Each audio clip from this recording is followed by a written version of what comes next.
Everybody is dealing with something. And that's really why I want to share these stories, because the more stories we tell, the more people can relate to them, and hopefully we can help, get through their own struggle. Yeah, no, it's super simple to do a podcast. You basically just need a couple of microphones and sit down and talk for a little while. If I hadn't had the difficult pregnancy I had that ended up landing me in the hospital to be hospitalized, to be closely monitored, I don't think either of us would have survived. God had my back. We're constantly publishing new content. Be sure to like, subscribe, and ring that notification bell. All right, so I want to welcome Mandy Ellis to the podcast today. I'm really excited for her to share her story. I have kind of recently learned about your story through the Tattoos in My Soul prayer group. We have a mutual connection, and somebody was sharing your story and kind of everything that you were going through in the prayer group. And that's initially how I, learned about everything that you had experienced, and reached out a couple of months ago to ask you if you wanted to do the podcast and come on and share. And you accepted. You said you would. So I'm excited to have you on. Welcome today. And you're coming in from Utah. Is that right? Yes, thanks for having me on your podcast. Yeah. And I appreciate, because you're a busy mom. You have 4 young kids. And so I appreciate you taking the time, out of your busy day, because I know that you're definitely got a lot going on when you've got 4 kids. So yeah. So if you wouldn't mind, just kind of give a little bit of your backstory, kind of background, just to kind of, provide our listeners with a little bit of who you are. Okay, so I grew up in Nevada, and I went to college, got married, typical story. I have a master's in special education. That is my passion, so I love working with kids with disabilities, particularly kids with autism. That's like my jam. So I was a behavior therapist for a long time, and I worked in a school with like little kids with autism. So I did that for a long time before I decided to quit my job and just stay home to raise my kids. Yeah. So, and you have currently, what are the ages of your kids? So I have 7, 5, 3, and 1. So I have 3 boys and 1 girl. Okay. Yeah. You got your plate full. And we moved to Utah about 6 years ago. So we've been living here ever since. Okay. Yeah. That's awesome. So do you plan to go back to work eventually, or do you think you'll stay at home for a while? Yeah, I think once all my kids are like in school full time, then I'll probably end up going back to do something with people with special needs. I don't know what that will look like, but that's my plan. I love that. In my previous life, like before I had kids and everything, I did a short stint as an intervention specialist, and I loved it as well. I loved working with kids. Yeah, it was so great. In common. Yeah, for sure. Yeah, yes. I loved it. It was very rewarding just working one-on-one with kids like that. It was just so great. So I loved it. Absolutely. Yeah. Yes. So you have a really miraculous story. I think that, the more and more I dug into kind of what you've been through, you really have a story of miracle in my opinion. And so you can just kind of start wherever you want to start and just kind of take us through your journey and what, you went through. Okay. I'll try and make it like to the point, because I feel like I can get like long-winded when I tell you this. That's all right. So my first 3 pregnancies, super easy and wonderful and predictable, full-term healthy pregnancies. And so I didn't expect this one to be any different. I expected it to be just the same as it always has been. But from the get-go, it was really off. So as early as, I think it was 11 weeks, that I started bleeding heavily and went to the ER expecting to get the news that I had had a miscarriage, which I had never had before. So of course I was devastated. But when I got there, there was still a heartbeat, and they're like, no, your baby's fine, which I was shocked. That's when I found out I had a subchorionic hematoma. So that's where the placenta partially detaches from your,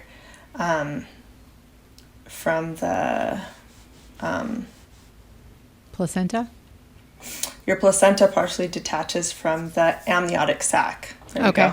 And so it leaves like a pool of blood that eventually you'll bleed out and your baby's still okay. So I found this out. They put me on light bed rest. But as I continued to go through my pregnancy, I started bleeding more and more and throwing huge blood clots. They eventually put me on strict bed rest where I couldn't really do anything except for like go to the bathroom or walk to the kitchen to get a drink, kind of a thing. Yeah. And I continued to be like monitored very closely. And I ended up being in the ER all the time, just bleeding out like so much, and they're worried about me bleeding too much. They are also very worried about me hemorrhaging and like bleeding out and dying like uncontrollably. So they were like always watching that, but they could never tell me why like I was bleeding so much, and it was always like bright red blood, which meant that I was still bleeding. Like I still had something kind of like an open wound, and it wasn't like a healed, like just leftover blood. So there was that. And then by about like 19 weeks, I think I started going into labor.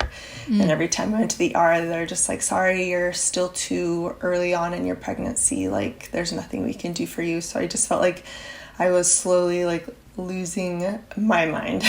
And there was nothing I could do because I just had to sit in bed all day, every day. I had other people like taking care of my kids for me, which had never happened to me before. Like I was always their primary caregiver. And so it was like a lot of stress and worry, and it was just an awful time. Like I don't know, like looking back, like I guess you could say like, oh, I don't know, just having to sit around. But to me, like constantly being in fear for like my life and my baby's life and like the well-being of my kids who are being cared for by like other people now suddenly. And it was just like a huge thing for all of us.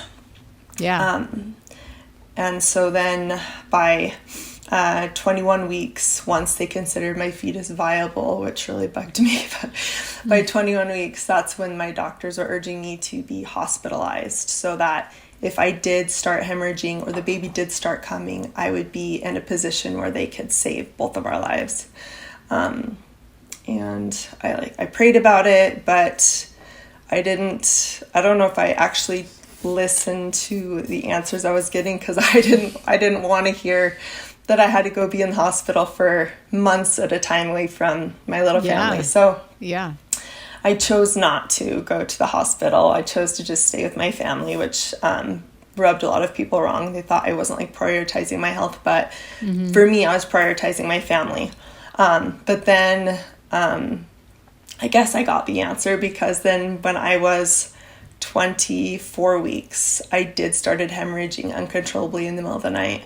And that's when they had to take me by ambulance to the hospital. They were luckily able to get the bleeding to stop, so they didn't have to take the baby right then. But then they did tell me, they're like, here, you're here for the long haul. You're here until you give birth to this baby. So that was my wake-up call. But then I only lasted another week before. So at 25 weeks, I started hemorrhaging uncontrollably again. And when they couldn't stop at that time, that's when they had to have an emergency C-section. Yeah. So as I listen to you, and I'm a mom as well, and I know, I mean, I can totally relate. I can only imagine how difficult to, other people have to take care of your kids. And, we think of bed rest as like, oh, I just get to put my feet up and not do anything. And I don't get that sense at all from you. I mean, I get the sense that it was very, very difficult, not only physically, but emotionally and mentally. And I can only imagine, like the sense of helplessness that you felt, like just, there's not really much you can do other than, stay in bed. But that's such a hard thing. Like as a mom, we want to fix, we want to make things right for our kids, whether they're inside our tummies or outside, whatever. We want things to be perfect for our family. And so I empathize so much with you in that way, because I can only imagine how that felt, Thank you. Yeah, it was such a weird, experience, because we're super active. Like we work out every day. Like my kids are in all the sports. So to have to just sit and not be able to do anything, even to be able to like clean my own home. Like I had other people coming in to like clean my house for me, and like the amount of like insecurity that grows in you, like not being able to fulfill your duties as like a wife, as like a homemaker, as a mother, as, you know, and to just feel like useless and worthless. And like I'd never felt so like low in my life, I think, you know, not to be able to like chase my kids around, or like just I don't know. It was just a very like weird time in my life where like I was just felt like I was in a dark place. Like Sure. Yeah. Absolutely. I can only imagine. So you have your son, Maverick, at 25 weeks, emergency C-section. Then what happens? So his heart rate, everything, all of his like stats had always been stable, no matter when I was hemorrhaging. Like he had always been very stable. I should note that when I got to the hospital, the attending doctors there actually re-diagnosed me. Instead of just saying I had a subchorionic hematoma, they said that they thought I actually had chronic placental abruption, to where my placenta was just constantly tearing away, which is why I was always bleeding and like so much blood, you know, it wasn't just a one-time thing. So when they went to take me into the emergency room, at that point, all of his stats did start dropping. And then they were like, oh, this is an emergency. Like, we need to get him out right now. And as soon as they pulled him out, the doctor said my placenta just fell away in pieces. Like, they pulled him out right before I experienced like complete abruption, which he definitely wouldn't have made it. So it was, it honestly, like, as scary as that sounds, it gave me a lot of peace, because I was like fighting the doctors on wanting to take him. I was like, I can stop bleeding. I know I can. I've done this before. Like, I was fighting them, and the doctor's like, you don't have a choice. Like, I am taking this baby out of you. And so I kept like the whole time they're taking me back and stuff, I felt like a failure, because I was like, oh, I can't like do this one thing for him, you know? And so when they were telling me like that he would have died if they hadn't, I was like, man, like, we kept him in as long as we possibly could. Like, I couldn't have fought for him anymore. Like, it would have been detrimental for him if I would have fought for him more. So it actually gave me like a sense of peace. Yeah, that makes total sense to me. That's kind of God's way of telling you, hey, it's okay. Like, you've done your job. I'll take it from here. Far. You know? Yeah, exactly. So I know he stayed in the hospital, and I think were you both in the hospital for a long time after delivery? I think I was in the hospital about 5 days afterwards. I think total from the time I got to the hospital until the time I left, I had about 5 blood transfusions. And they're just keeping an eye on me that way. And I actually begged for them to keep me longer, because leaving the hospital without your baby is like the hardest thing ever. I've never had to do it before. And so I was like, please don't make me leave. I just wanted to stay, but they wouldn't let me. So I was in like 5 days afterwards. And then, then I had to go home and then just travel to see him from there. Right. How far away was your house from the hospital? So this hospital that I delivered at was about 30 minutes away, but after about the first month, they transported him to Primary Children's Hospital in Salt Lake, which was then like an hour away. Oh, wow. Which was a lot harder. Yeah. Even though he was getting better care. Yes. So I know that there's so many people, and this is one of the reasons I wanted to have you on, and I wanted you to share your story, because I know there's a lot of people that maybe it's not the exact same circumstance, but a lot of people that deal with premature birth and having to, you know, have their child stay in NICU, and then they've got other kids at home, and they're having to, you know, toggle back and forth. And so if you don't mind, take us kind of through what was that process like? Okay. So he's born, he's, you know, growing, he's stable, I think, for the most part, right? Like after he was born. And so you have to go home, and you have 3 other kids at home. And what was that like for you as a mom, trying to be present for him and be there, but also be present for your 3 other children? It was awful. Not even going to candy coat it. I hated it. Because you can't give 100% anywhere. And so you're constantly feeling like you're failing. Like if I'm in the NICU spending time with Maverick, I wish I was home with my other kids. And when I'm home with my other kids, I feel guilty because I'm not in the NICU with Maverick. And like, you just can't give 100% of yourself in any way. And so you're constantly torn. I always felt like I was living like two different lives. Like I had my life here at the hospital, and then I had my life here with my kids. And in the meantime, I felt like things were just like falling apart around me. Like my kids at that point, after that like crazy pregnancy, my hospital stay, now being gone for many hours a day to be with Maverick, like their behaviors, like I was starting to see stuff in their behaviors. Like I was getting calls from my preschool all the time from one of my sons that was like attacking teachers and screaming and fighting and freaking out because he just wanted to be home. Just seeing behaviors from like all my kids, like they're so confused. Like I was starting to see it like manifest in like their lives, like these huge scary changes, like thinking their mom was gonna die and then having like a baby brother in the hospital that they're not allowed to meet or touch or talk to because of COVID regulations that are still hanging in the air, and just all these things. And so it just felt very, as much as like I was getting like other pieces of me back, like I was able to move and lift my children and play with them, but there was so much of me that like was missing too, if that makes sense. Yeah, 100%. What was how did you cope with all that? That's all, because that's a lot of heavy emotion. That's a lot of, I think mom guilt is one of the worst feelings in the world. That's so real. Yes. What was your coping mechanism?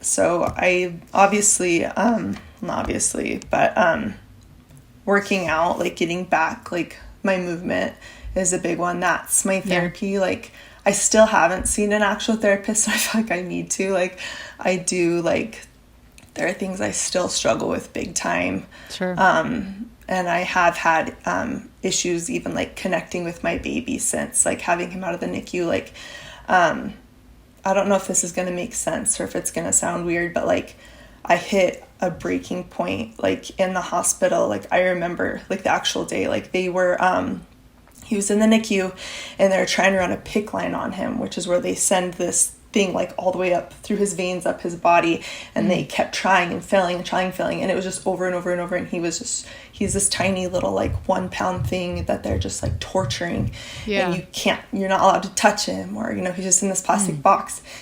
And I like lost it, and I like ran in the hallway, and I'm sobbing, and I'm on the floor, and at one point the janitor came over. It's the janitor, and she was like, "Are you okay?" I was like, "No," and I was crying on the floor in the hallway, and she came like sat with me. She was the sweetest. I actually wrote a letter to the hospital about her because I was so impressed with her. She was like a little angel, but she came and sat with me, and that was like, it was my breaking point. Like I couldn't feel anymore. Like it was too much for me, watching him suffer and trying to pump milk for him, and my body wasn't producing because I hadn't recognized that I was even pregnant long enough, let alone had a baby, and all this stuff. And so it was just a lot, and at that point I feel like my body took over, if that makes sense, and it like put this wall up to where I could handle things, and I was suddenly like emotionally detached. Like people could be pricking him in front of me, and I wouldn't feel it. Like I don't know. And I don't remember consciously making that decision, but like my body like just like went into survival mode. It's like, you're not going to survive this if you keep feeling everything. And so I stopped feeling things, Sure. I still had my days where I would just cry for hours, like thinking about everything that he was going through, that we are going through. Like I still felt things sometimes, but for the most part, a lot of the time, like I just had this detachment, like survival mode. And I'm still like working through like those consequences. Like I'm still trying to tear down those walls and like let myself feel safe, like feel like, hey, you can get attached to this baby, you can feel things with him, like we're in a safe place now. And so I feel like I probably should see a therapist for that. But lately, so far, my therapy has just been exercise. So that's what I've been doing to help me get through that. It was exercise, and honestly, like reading my scriptures and kind of preparing myself in that way. So like when I got the news about how difficult my pregnancy was going to be in the beginning, I think that's when I started really studying more about like the atonement and different things to help me in like a spiritual sense to get through this, not even knowing what I was about to be hit with, like how much I would really need that. Yes. And that kind of carried through, like carried over and carried me kind of through everything else. Yeah. That's so intuitive that you did that. I actually was just talking to someone yesterday about her situation was completely different, but it was a similar kind of thing where we were talking about, prayer and God's word and meditation and all these things that we can do, to go within. And I was saying, when you use them as a proactive approach, you do them consistently, they have like this anchoring effect, meaning you have a strong foundation. So when like this external stress comes in, you may still feel it. I mean, obviously, we still have the human emotion, but we're not just completely, knocked on our butt because we have no, way to cope. We have that to anchor us, strongly and hold us kind of together. And I think that's really awesome that you had the foresight to be able to do that. So was there any scripture that like, do you have any like, specific scripture that encouraged you or that you went back to? There was, not any really specific one, but one that sticks out right now, like when I'm talking about it, is like when Jesus was suffering in the Garden of Gethsemane for us, and he prayed to God to take this from him, like it was too much. Yeah. And instead of taking the trial from him, God sent an angel to be with him to help him endure it and get through it. And so one of the big like takeaways for me is that like God obviously isn't going to take our trials from us, but he's going to strengthen us in them. And that's when I really started changing like the way I prayed. Instead of praying for my circumstances to change, I started praying for the strength to overcome my circumstances. And like that made it a huge difference for me, like the mindset shift. Like when people say like God doesn't give you things that God won't give you anything that you can't handle, like I don't believe that. Like I believe that God absolutely gives us things we can't handle so that we can rely on him and so that we can get that extra strength from him. So that, because we weren't meant to do any of this alone. That's what the atonement is there for. That's what it's about. And so I've actually been reading a lot of books lately that really kind of go hand in hand with that. Like, I don't know if you've ever read Brene Brown. I really like her. And then I've been reading this other book. He's this neuroscientist and also a child psychologist. I read a couple of his books now, but the one I just recently read was A Boy Who Was Raised as a Dog. And so it was a really interesting book. And he talks about like a lot of the work he's done with kids that have gone through a lot of early childhood trauma and stuff. But both Brene Brown, both of them talk about like the most important things in this world is human connection. Like we as a human species were born to like connect with people. And like when God sent that angel to be with Jesus for him to help him overcome that, it was just the presence of having someone else there that gave him like the empowerment and the strength. And that's what we get from other people. Like when we say we don't need anybody, that's so false. Like that couldn't be further from the truth. We need each other so much. Like, and I learned that like through reading the scriptures, through my experiences of people like serving me throughout this trial, like so many amazing experiences of people like selflessly like serving me and loving our family, like that helped us push us through this. And like we need each other. Like, and even in the book The Boy Who Was Raised as a Dog, like in the end he talks about, he's like, no matter how many therapies and medications and whatever we do for these kids that have been through these like insane like terrible traumas, he's like, nothing could act as a greater therapy than human connection for them, just to be loved and be felt safe. And that is what it is like. And so when we think about the atonement, because I feel like I've always been super familiar with like the aspect of the atonement as far as like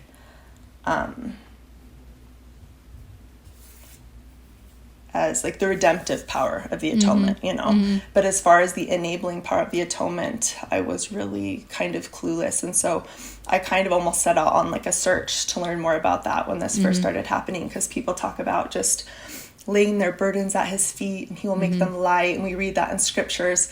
But I'm like, what does that mean? Like, how do I lay my burdens at his feet? Like, I'm a very like methodical thinker, so I'm like, I need to know like exactly how I do this so I can get help through this, because I knew that I wasn't going to be able to like handle this on my own.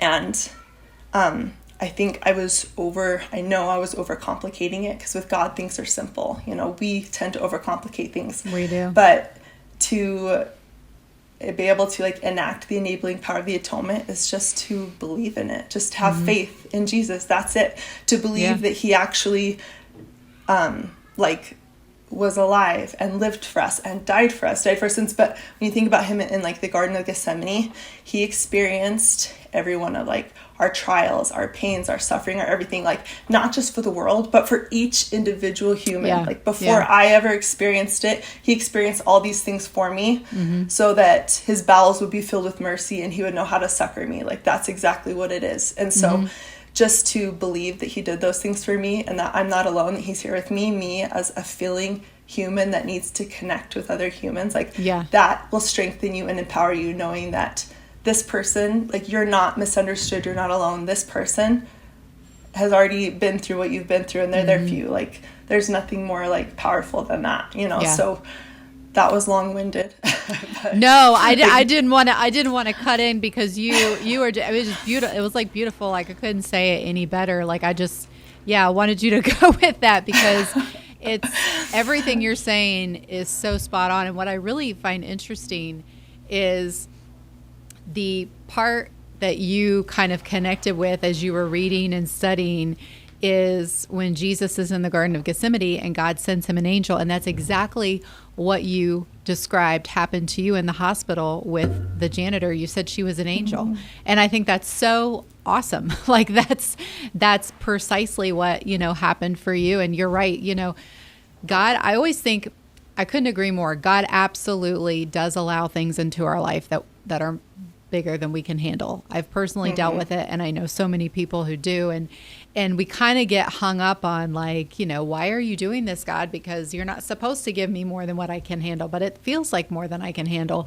And the thing I love about God is he will meet us wherever we're at. You know, he will meet us in the questioning, the confusion, the guilt, the worry, the despair, even the anger about our situation. He will meet us exactly where we're at. And like you said, he will give us exactly what we need. Maybe the situation doesn't go away overnight, or maybe it doesn't get better, or maybe it doesn't go the way we want it to go, but he will, if we seek him, which is exactly what you did. You were seeking him, you know, fervently. He will give you what you need to get through, to just keep putting one foot in front of the other. And I love that about, you know, God. And I love that about your story and everything that you just said. It's beautiful. You definitely have an extremely powerful testimony that can encourage so many people, you know, on the other side of this. So I hope so. I mean, because when you're going through these trials, whatever it is, like you just feel so alone. Like you've never felt more like separated from other humans. Like, but then it also makes you realize like, man, like, because when you are going through something, everyone wants to share theirs with you too, to let you know that you're not alone, which is really cool. You know, again, it's not going to be the same, but it really gives you perspective. You're like, wow, like everybody is going through something. Like I really like, I'm not the only one going through something. Everyone is. They just don't talk about it. Like they're not always as obvious as some of ours are, but everyone is going through something. That is the primary reason what you just said of why I do these podcasts. Exactly what you just said. Everybody's going through something. And when you are going through a trauma, you have that kind of element of isolation.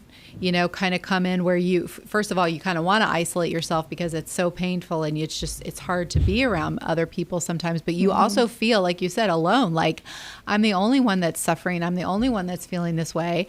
I think logically we know that's probably not true, but the emotion is so powerful. The feeling is so powerful that comes from all these traumatic experiences that we can actually talk ourselves into feeling that way.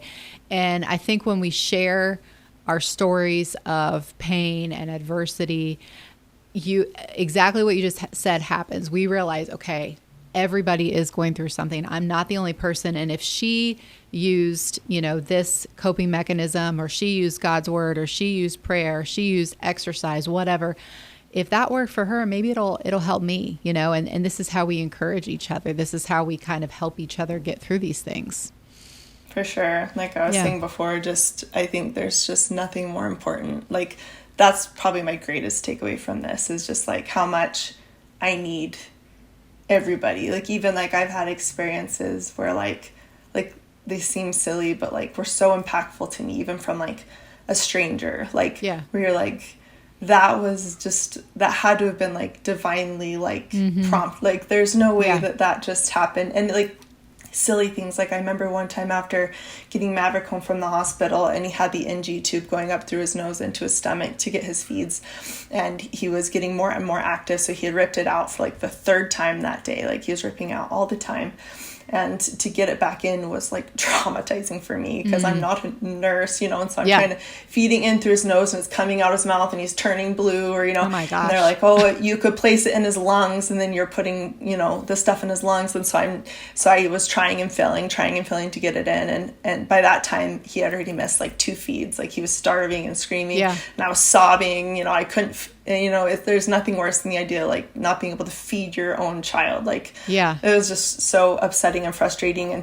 I remember like he had just qualified for like early intervention, and there was a nurse that came to our house one time to like do an assessment on him for early intervention, and she gave me her phone number, and she was like, if you need anything, let me know.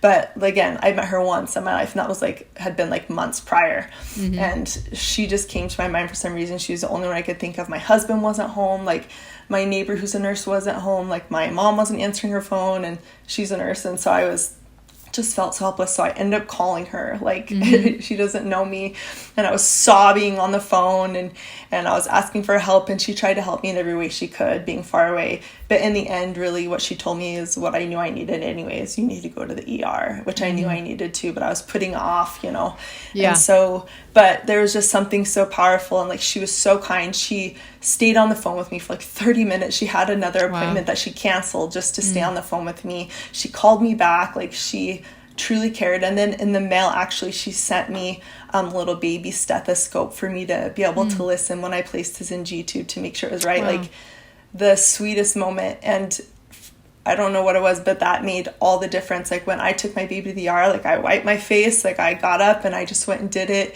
And it just totally changed like my day. Like, went from just crying and melting down and feeling terrible and helpless to feeling like empowered and just like I wasn't alone. Like, just that little thing, where I'm like, man, like, she was a stranger to me, but she dropped everything to sit on the phone with this like crying mom, you know, and just like little things like that. I experienced that all through this, like every little moment. And the thing is we probably experience those things like on a day-to-day basis, but when you're going through a trial, it just highlights like all the blessings, and you are so much more aware of those things than you would be very true. Otherwise. Yeah. And I as I'm sitting here listening to you, like you said, you had kind of a mindset shift, which I think is so fundamental. That's so positive, so good. And you said, I stopped praying for God to take my circumstance away and instead started praying for him to give me what I needed. And as I listened to you kind of recap your story, that's exactly what continued to happen. Whether it was the lady, the janitor at the hospital, or this lady, you had all these different people, and really these weren't people that you knew. And I'm sure that there's hundreds of these stories where, it was family or friends or complete strangers that continued to step in and provide in that moment. And it gave you exactly what you needed, which is awesome. But you're right. We do often miss these gifts completely because we're simply not paying attention. And I think that that's a really important point, and even lesson that can be learned from your situation, is paying attention to all the blessings that come about through these difficult times. All the things that God will send our way to do exactly what you asked. Give me the strength to get through. And He will provide. If you're asking and you're seeking, He will provide. It might not be in the way that we want Him to, For sure. But He'll figure something out. So, Right. Yeah, I love that.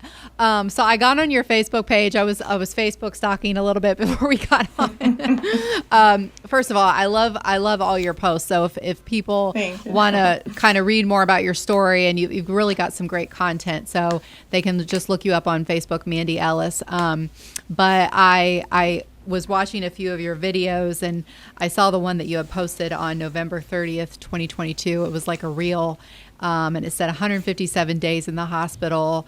First time our whole family has been united, and it shows you leaving the hospital with Maverick and walking up to the front door and getting home with all your kids. And it's very clear the emotion that you were feeling, like the gratitude, the just like, I can't believe this is actually happening. Take us through that experience a little bit and what that was like for you to have gone through such a traumatic pregnancy, labor, delivery, post-delivery, and then finally get your baby home after such a long time. Yeah, I think it was very surreal because there's a part of you that doesn't allow yourself to Go there. Hope for that or visualize that because you're afraid of what will happen. They say that the NICU is like a roller coaster, and it is. One minute you have this false sense of security and they're doing good, and the next minute you're getting a call that suddenly they have 5 infections and they're close to death, and you're what just happened, and it's just that constantly, and so you never feel safe or you can get comfortable or take a deep breath because you're always waiting for the other shoe to drop. And so I think it was definitely unbelievable because you always let yourself go there and allow yourself to kind of visualize worst case scenario. Yeah. So it was awesome and overwhelming because they send you home with all this equipment that you're expected to learn and to keep your kid alive and all these appointments you're supposed to be making with all the specialists. And so it's a mixture of overwhelm and fear that they're letting you leave with this baby that has all these issues, and then gratitude. And I think my biggest takeaway from the NICU, and if I could give advice to other NICU moms, it would be allow yourself to have hope. Don't rob yourself of that. When asked what the most powerful force in the world is, most people will say love, but it's actually hope. Hope is the most powerful force in the world. It is. And when you deny yourself of that, actually you're not. Brene Brown has a word for it. She calls it, what does she call it? Foreboding joy. She calls it foreboding joy. When people, instead of allowing themselves to be hopeful, when they just are constantly on guard and they're not allowing themselves to experience the full range of emotions, and they're oh, my daughter's leaving for prom. Oh my gosh, but what if she gets in a car accident on the way there and she dies? And they can't enjoy every moment because they're constantly worrying about worst case scenario. But she also says no matter how much foreboding joy you do, it can never actually prepare you for that scenario. So why do it? So I was always afraid to allow myself to hope because I was foreboding joy. I was waiting for worst case scenario, and I wanted to prepare myself for that. I don't want to be blindsided, but that only hurt me.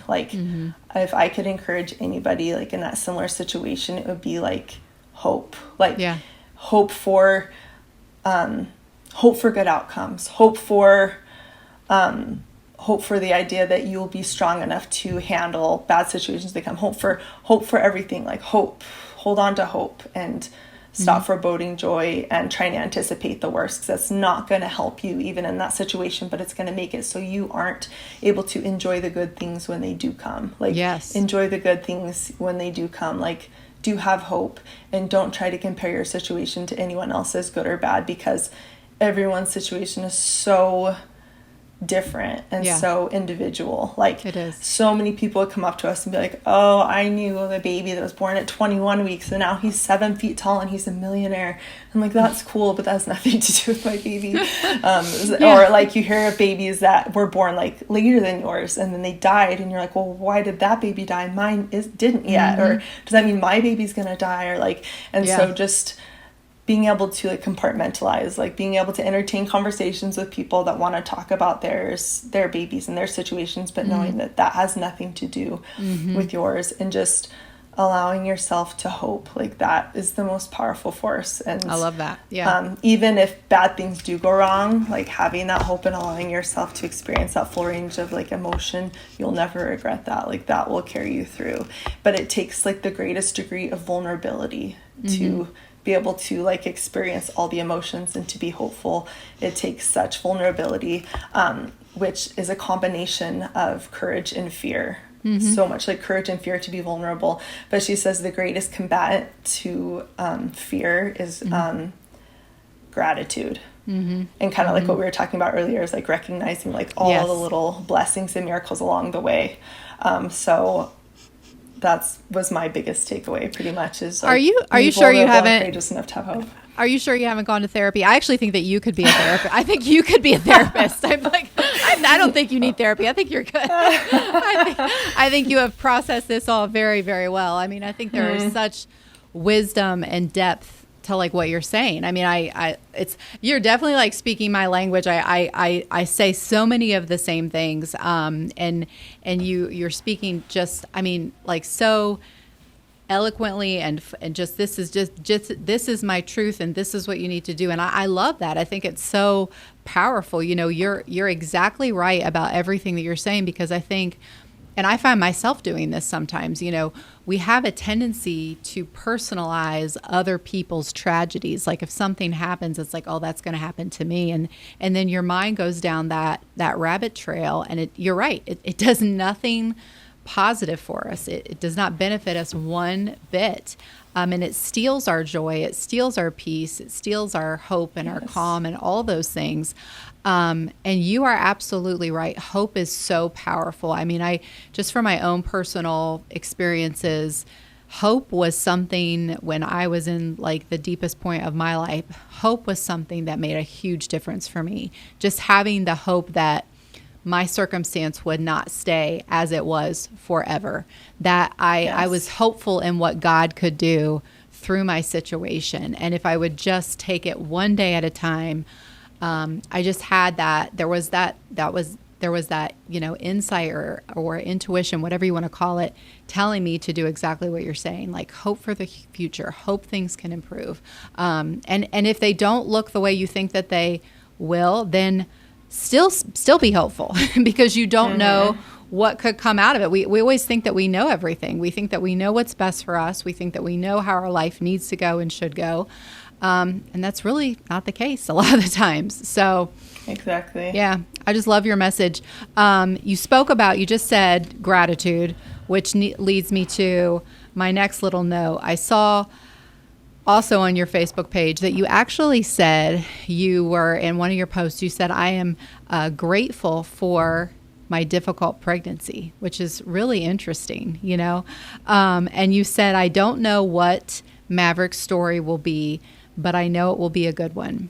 So how do you become grateful for something that was so difficult? I know.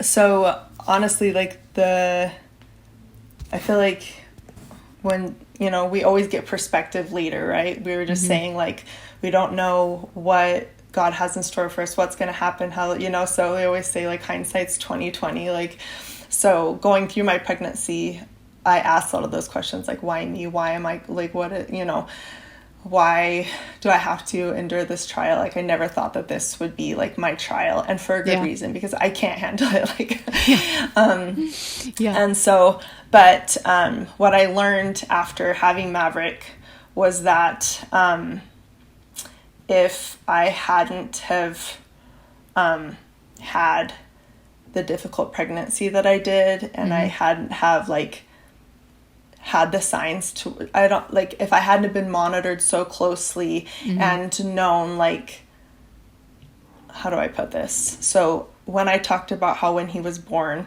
and I experienced complete placental abruption, if I hadn't had the difficult pregnancy I had that ended up landing me in the hospital to be hospitalized, to be closely monitored, to be taken back for emergency C-section right away, exactly when I needed it, he would have died. There was no way he could have survived. I lived 30 minutes away from that hospital. Even once I started hemorrhaging, just to get there, we both could have died, without that intervention. And when I was hemorrhaging, I had already had 3 blood transfusions to get my blood up to a normal level where it needed to be. And then I needed 2 transfusions after having him to, get me to, a somewhat relatively normal blood level. So had I not been in the hospital because I was having such a terrible pregnancy and they knew what to look for and to watch me closely, I don't think either of us would have survived that pregnancy. And so it really gives you perspective, and you're like, man, for such a terrible situation that I hated and I felt like I was being tortured, God had my back. It was, if it hadn't have been for that horrible situation, then a good situation couldn't have been made from it. Exactly. Yeah, that's such an awesome perspective, and I think that's another great lesson, or takeaway that people can learn from your story is it's all in your perspective. It's all in how you look at things. You've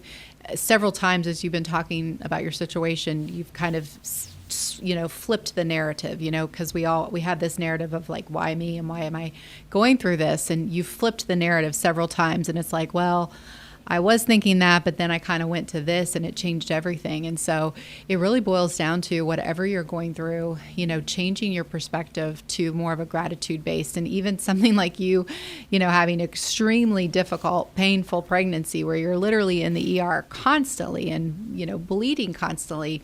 You can even take that and turn it for the good, because you're 100% right. That was what essentially saved both of your lives, was all those little key indicators. Hey, we need to be going to the hospital. We're going to need extra help for, this delivery. So it's such an awesome perspective. The last thing I want to share, I could keep talking. I think you have such wisdom, but I'm not going to keep you on here forever because you have 4 kids and I know it's nap time and you need to get back to your day.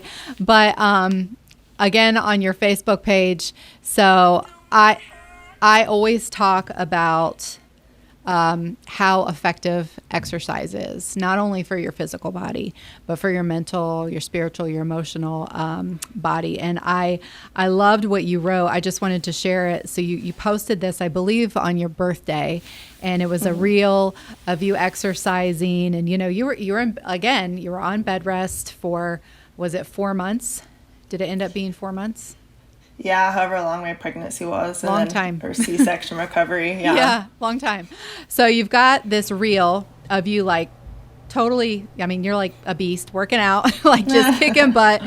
And this is what you said. You said, the more I live, the more I realize just what a blessing it is to grow old. Again, another very wise perspective. This year, I am especially grateful to celebrate another birthday. And I also want to take a minute to celebrate my body and all the things it can do. When I was placed on strict bed rest for nearly 4 months, I never realized both the physical and mental implications it would have for me. Just to pick up my baby, or to vacuum my own home, or to take my kids for a walk around the neighborhood suddenly seemed like such luxuries. And my self-worth was at an all-time low. So today, to be able to move freely without any restrictions seems like the greatest blessing. After 4 months of bed rest and 6 weeks of postpartum recovery, my muscles had atrophied significantly, and I had never been weaker in my life. But every day I get stronger. I want to keep beating Madison in foot races and throwing my toddler in the air, and the real reason my kids think I work out, which is defending my family from bad guys. Thanks for allowing me to keep it real always. 34, your 34th birthday. I see you. That's an awesome post. Awesome post. Thank you. I think that's the perfect way to end it. I love everything that you said. I think that I encourage you to keep sharing your story. I hope you share it in many other ways, because I think your insight and the wisdom that you've gained from this experience is something people need to hear. And I appreciate you coming on and sharing it on tattoos. I think it's going to encourage a lot of people. Much. Yeah.